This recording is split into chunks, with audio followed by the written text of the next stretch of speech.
try to blow my mind. I don't care. If we stick together like our brothers in Santo Domingo, God willing, this city will be ours by Monday morning. All right, peace, black family. Thank you for joining me yet again on another episode of After the Revolution, where we cover all things revolving around the Haitian Revolution, people, culture, and historical Haitian events. So, recently I had the pleasure of visiting Charleston, South Carolina. Now, some people are probably saying, Brother Hassan, what does Charleston, South Carolina have to do with Haiti, and what is its significance? What is its importance? Well, besides Louisiana, New Orleans, or New Orleans, Louisiana, at one point, Charleston, South Carolina was the import capital of enslaved Africans.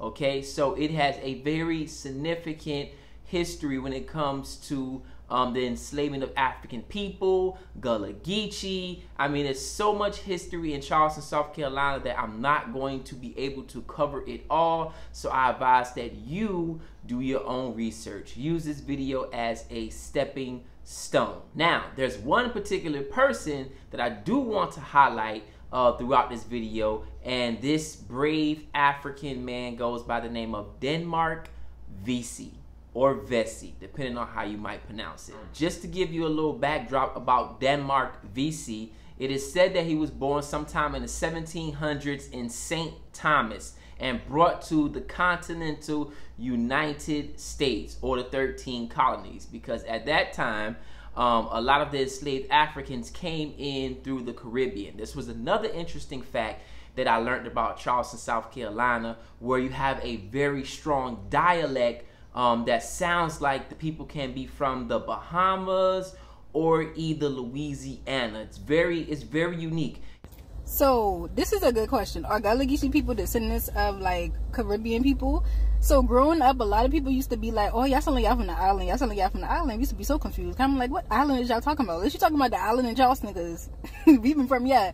But so when I did my own research, I discovered that Charleston, the first Buckers that actually came to Charleston was from the Barbados. And, you know, they brought the Africans that they stole with them that was in, you know, Barbados. They brought them over. Yeah, so technically the first African Americans that were over here was from Barbados.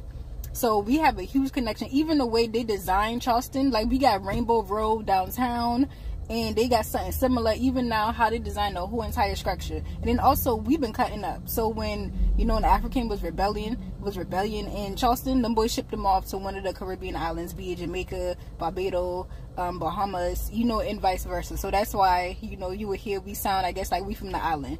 You ain't even been to work, boy, dog.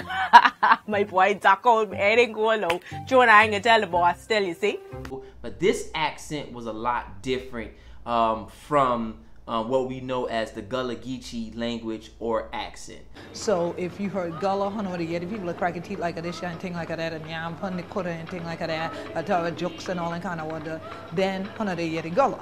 So Denmark Vessey was brought in here to the United States from the Caribbean, like a lot of our ancestors were. So again, like I said, Charleston, South Carolina has a lot of history that you want to go check out. Now, Denmark Vessey was actually one of the founding fathers of the AME Church in Charleston, South Carolina.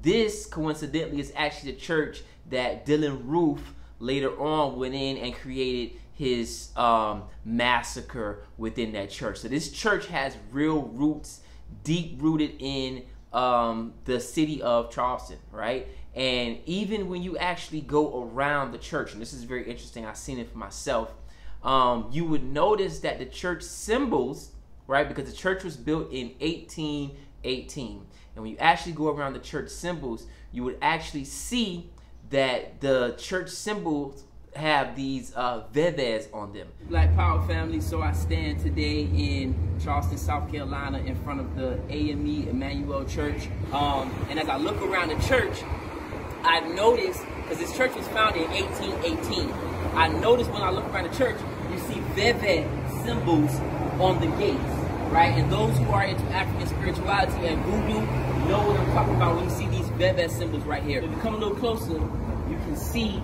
the Vessey symbol, I don't want to mess with the flowers because people plant the flowers, but these are Vessey symbols that are practiced from voodoo. So those who are not familiar with this history, one of the first black migrant groups to travel to Charleston, South Carolina was from the island of Haiti. When the Haitian Revolution began to pop off in 1791, a lot of Africans began to migrate throughout the United States, specifically to Charleston, South Carolina. They brought with them their culture, specifically their religious belief of voodoo. And it still can be seen in Charleston, South Carolina culture to this day. During that time period, you had what was the Haitian Revolution.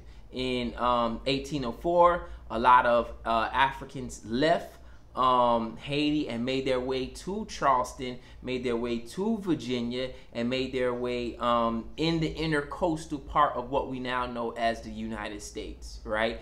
Philadelphia, we talked about Philadelphia on this show, and we talked about other cities that were impacted by the migration of Haitians leaving Haiti during and after the Haitian Revolution. And Charleston, South Carolina is no exemption to that rule. But just to actually backtrack and talk more about Denmark Vessey and how Haiti's connected not only through migration and descendants, right, because a lot of people may not know that they come from Haiti, but also how Haiti was so involved in creating what is now known as one of the greatest potential slave rebellions in the United States that was going to be created by Denmark Vessey, who was a free blacksmith who came here from St. Thomas. Peter and I will take the arsenal. There's over 300 guns and weapons there. But the bucket patrol will be ready. What about the patrol? They're gonna wipe us out before we even get started. Monday Joe commands the cavalry. He will intercept the patrols in the streets. By God, every man who can ride got to be here by midnight. We got horses for all. There ain't enough of we. No, my brothers, yes, they are. If we stick together like our brothers in Santo Domingo, God willing, this city will be ours by Monday morning. What makes this rebellion a lot different from the Nat Turner Rebellion and the Gabriel Prosser Rebellion, who were said to be influenced by Haiti, this rebellion was directly affected by Haiti, meaning that they had people on the ground who were actually going to help Denmark Vessey and other Africans escape to Haiti. Now, if we can hold the Charleston net for 24 hours and load the cargo ships, I can navigate us to Santo Domingo. I can navigate us to Santo Domingo. We never hear about that history. We never hear about how you had Haitians coming here under the behest of their government and creating slave rebellions. This is why you had laws that were created, the law that was created called the Seaman Act, that said that, you know, Africans, seamen, you know, shipmen could not come into the cities without a chaperone, right? Because you had Haitians that was coming here. Now, a lot of people might say, well, how do you know these people are Haitian? How do you know that these people, you know, this law was enacted because of Haiti? Well, number one, they said it in the documents, if you read the documents, but also at that time period in 1804, 1806, 1805, Haiti was the only free black nation. So what other seamen would be riding around on boats causing havoc and fear within white slave antebellum America, other than Haiti? The slaves were to gather and read publicly these passages from the Bible. They would then run through the streets of Charleston, murdering any white man, woman, or child they found, burning major city buildings and businesses, killing the governor and mayor in their sleep.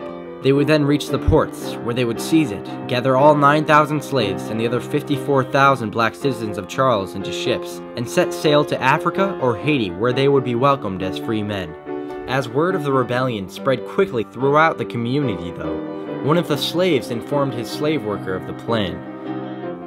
A devastating mistake. Nevertheless, so you had this Seaman Act that was being passed, and you had Haitians coming here who were considered to be spies, right? Now, I'm still working on to get some of these names, but if you read the work of a lot of historians who talk about Denmark Vessey, they will tell you how influenced Haiti was or how influential Haiti was in planning this rebellion that ultimately got thwarted because of a co-conspirator or a coon, whatever you want to call them.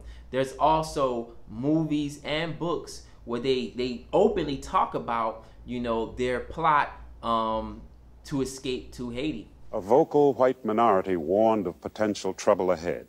They favored less freedom and stronger control of all the Negroes of Charleston. Their concerns had been heightened by events prior to 1822.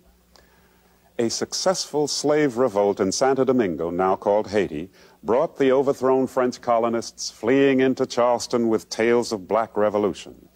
Much closer to home, in 1800, an American slave named Gabriel Prosser had tried to seize Richmond, and particularly ominous was the great debate in Congress in 1820 that challenged the very institution of slavery. The spirit of the Santo Domingo rebels and Gabriel Prosser did not escape certain members of the black community of Charleston, particularly Denmark Vessey. Like I said, man, there's just so much history in Charleston, South Carolina, from the dialect to the food to the symbols that I've seen on the church, the AME church, the Vessey symbols, that, I mean, you would just have to go see it for yourself. But this just, again, shows how connected we are as African people. A lot of people who are deep-rooted in Charleston, South Carolina, may not know that their ancestry came from Haiti during and after the Haitian Revolution, right? This is not me making this up. This is documented history. And this is what I talk about. This is the main point I try to make when I say things like FBA and ADOS, and how we don't know our history and how we don't know how connected we truly are as a people, right? Not only did you have Haitians migrating here during and after the Haitian Revolution, but you also had Haitians coming here helping Africans create rebellions and then escape to Haiti.